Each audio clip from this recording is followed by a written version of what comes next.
Jat high school society में चुनावों के लिए नामांकन प्रक्रिया समाप्त हो गई है। 75 कॉलेजियम में 103 उम्मीदवार चुनावी अखाड़े में उतरे हैं। इसके बाद 25 जनवरी को चुनाव चिन्ह जारी किए जाएंगे। जिले की सबसे बड़ी शिक्षण सोसाइटी में लंबे समय बाद हो रहे चुनावों में कई उम्मीदवार प्रधान बनने के लिए अभी से प्रयास करने लग गए हैं, क्योंकि कॉलेजियमों से चुने गए सदस्य ही प्रधान का चुनाव करेंगे। 16,094 मतदाता मतदान करेंगे, जिसमें से ज्यादातर जिला कैथल के ही रहने वाले हैं।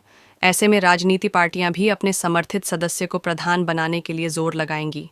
एडीसी एवं जाट हाई स्कूल सोसाइटी के प्रशासक दीपक बाबूलाल ने बताया कि जाट हाई स्कूल सोसाइटी के 75 कॉलेजियम के चुनाव को लेकर 103 उम्मीदवारों ने नामांकन दाखिल किए। दोनों दिनों में कुल 149 उम्मीदवारों ने नामांकन दाखिल किए हैं। 25 जनवरी को चुनाव चिन्ह दिए जाएंगे।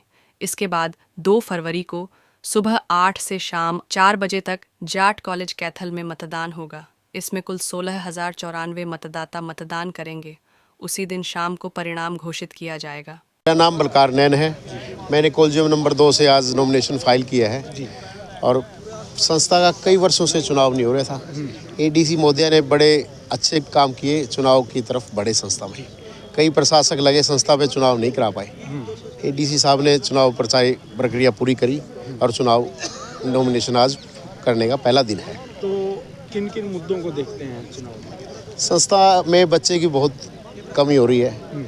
हमारे पास बहुत बड़ी बड़ी बिल्डिंगें हैं, बच्चे घट गए हैं जी। हम इसको बच्चे बढ़ाएंगे, अच्छा प्रयास करेंगे और नए कोर्स भी लाएंगे बीएससी नर्सिंग के लिए जी। इसका प्रयास करेंगे। आने वाले समय में बीएससी नर्सिंग के लिए प्रयास करेंगे। तो टोटल कितने कॉलेजियम बनाए गए? टोटल 75 कॉलेजियम है संस्था के जी। तो आप किस और कॉलेजियम से? मैं कॉलेजियम नंबर 2 से खड़ा हूँ। तो क्या मैसेज देना चाहेंगे जो वोटर्स हैं, उनको क्या अपील करना चाहेंगे, क्योंकि आज तो विधिवत रूप से आप चुनावी मैदान में हैं? बिल्कुल, हम चाहते हैं इस समाज के जो लोग हैं बुद्धिजीवी संस्था में हर रोज़ देखें, आए महीने में 2 महीने में एक बार संस्था में गेड़ा मारें और वो देखें हमारी संस्था कैसी चल रही है, क्या हमारा स्टाफ चल रहा है, क्या मैनेजमेंट काम कर रही है। सबकी ड्यूटी बनती है। 16,000 समथिंग वोट हैं हमारे, 16,094 वोट हैं। लोग समाज के बुद्धिजीवी आके देखें संस्था को, भाई संस्था प्रगति कर रही है या पीछे जा रही है। अगर हम एक बार वोट डाल के घर बैठ जाएंगे फिर फ़ायदा नहीं है। कम से कम हमें आना चाहिए, हर जब संस्था मैसेज दे बुलाए आके हमें देखना चाहिए कि हमारी संस्था कैसी चल रही है। शहर के बीच में आरकेएसडी के बाद ये दूसरी ऐसी संस्था है जिसके पास अपनी खुद की सही जगह पर ज़मीन है, अच्छा कैंपस बनाया हुआ है, बिल्डिंग बढ़िया है, लेकिन उस तरीके से नाम नहीं कमा पाई जिस तरीके से होना चाहिए। इतने बड़े कैंपस में मेडिकल कॉलेज भी चल जाते हैं। बिल्कुल चल जाता है। जाती है। कई बार ऐसा होता है जी, मैनेजमेंटों में भी रह जाती है, कई बार समय पे चुनाव ना होना उसकी भी कमी रह जाती है। और हमारा धीरे धीरे ग्रोथ की है हमने। एक छोटा सा पौधा था हमारा, तो एक स्कूल था, स्कूल से आज एक वृक्ष बन गया है। अब ये छाए देने लगे। अब धीरे धीरे मेडिकल कॉलेज की तरफ भी बढ़ेंगे, बीएससी नर्सिंग की तरफ भी बढ़ेंगे। संस्था के पास फंड की भी कमी थी पहले, अब धीरे धीरे ये भी कमी नहीं रही है और जितनी जरूरत पड़ती है लोग सहयोग भी देते हैं और चंदा भी देते हैं। क्या राजनीति के कारण भी पिछड़न हुई है? नहीं, राजनीतिक तो नहीं रहती, ऐसी कोई बात नहीं है इसमें। राजनीतिक नहीं, समाज की भागीदारी है सभी की। राजनीतिक लोगों ने सहयोग दिया, बढ़कर समय समय पर हर आदमी ने अपना सहयोग दिया है। ठीक जी। पुनिया साहब, कॉलेज में जो है चुनाव है, जाट संस्था का चुनाव है, तो क्या कहना चाहेंगे, किन मुद्दों को लेकर देखते हैं आप? देखिए, पिछले काफ़ी समय से ऐसा हो रहा था, ढोक कमेटी लग रही थी, बीच में प्रशासन लग रहा था, फिर प्रशासन के बाद दोबारा से ढोक कमेटी आ जाती थी, तो एक बुरे दौर से संस्था गुजर रही थी।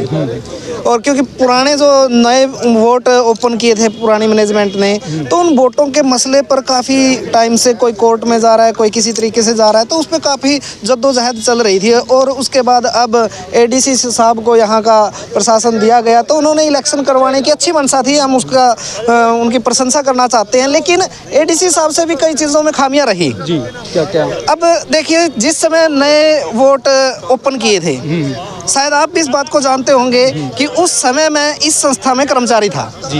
एज फिजिक्स लेक्चरर मैं यहाँ पर कार्यरत था।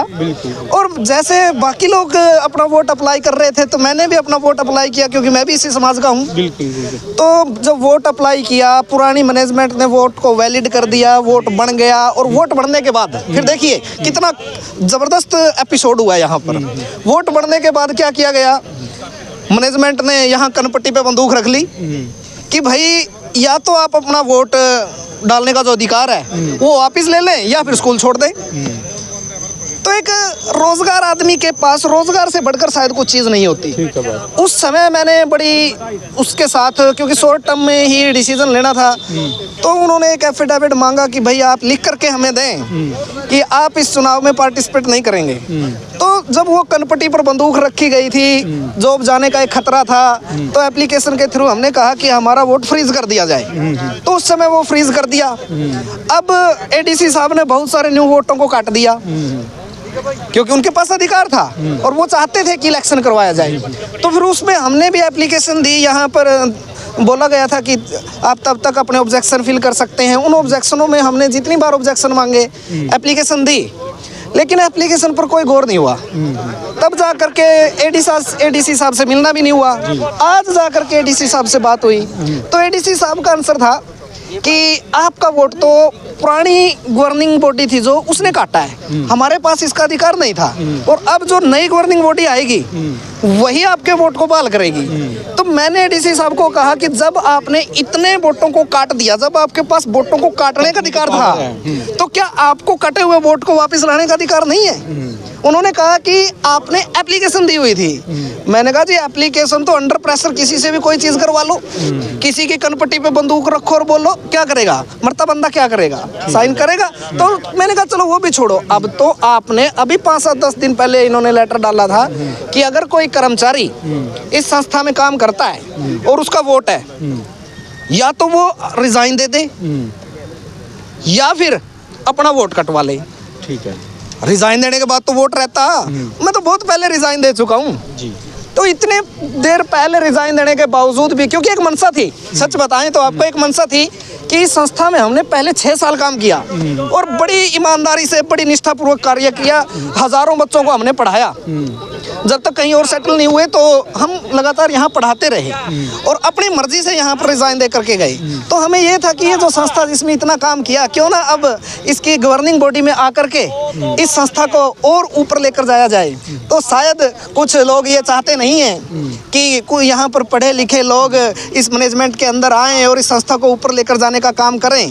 तो इस चीज़ में शायद मेरा जो वोट था वो कहीं ना कहीं राजनीति का शिकार हुआ। गलत तरीके से गाइड किया गया, उस चीज़ को पेश किया गया, असली तथ्यों को छुपाया गया और उस एप्लीकेशन को इग्नोर कर दिया। लेकिन फिर भी मैंने तो सोच लिया था, क्योंकि आपने देखा है जब भी हमने किसी चीज़ की लड़ाई लड़ी है, थोड़ी बड़ी बेबाक लड़ाई लड़ी है और पीछे हम कभी हटे नहीं। तो मैंने तो सोच लिया था कि कोर्ट का दरवाज़ा खटखटाएंगे और अपने वोट का अधिकार लेकर के आएंगे।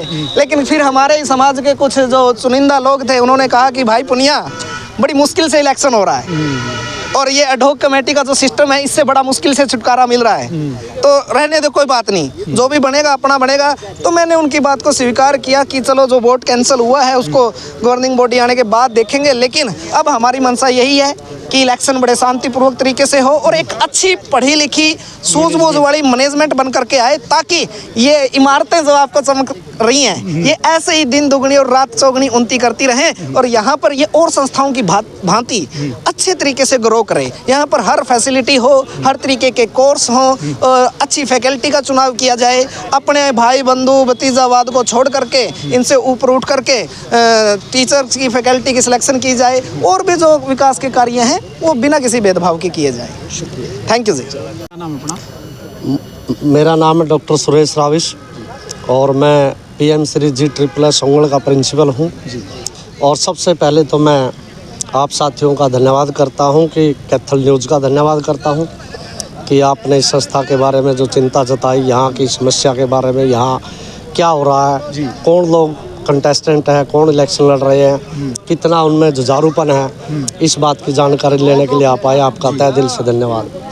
तो किन किन मुद्दों को देखते हैं सर संस्था में? क्या क्या बातें हैं जो होनी चाहिए, क्या कुछ काम? हाँ, देखो मैं तो यही कहूँगा, 75 कॉलेजियम में उन्हें 75 मेंबर चुने जाएंगे, लेकिन मैं सभी से अपील करता हूँ, पब्लिक से भी, कि भाई वो ऐसे कॉलेजियम मेंबर को चुने जो एकेडमिकली स्ट्रॉन्ग हो, पढ़े लिखे हो, शिक्षित हो, क्योंकि ये एक संस्था है और इसमें पढ़ा लिखा इंसान ही पढ़े लिखी जो जमात को समझ सकता है कि क्या इशूज़ हैं, पढ़ाई की क्या वैल्यू है। बड़े बड़े कोर्सेज यहाँ ले आने चाहिए, राजनीति को दूर रखना चाहिए क्योंकि आज कट थ्रोट कंपटीशन है जहाँ कहीं हम जा रहे हैं। ऐसी हमने बहुत तैयार करनी चाहिए। जब जहाँ आपने देखा होगा कि RKSD कॉलेज है, वो एक बहुत बड़ा वट वृक्ष बन चुका है, लेकिन हमारी संस्था को इतना नाम नहीं कमा सकी।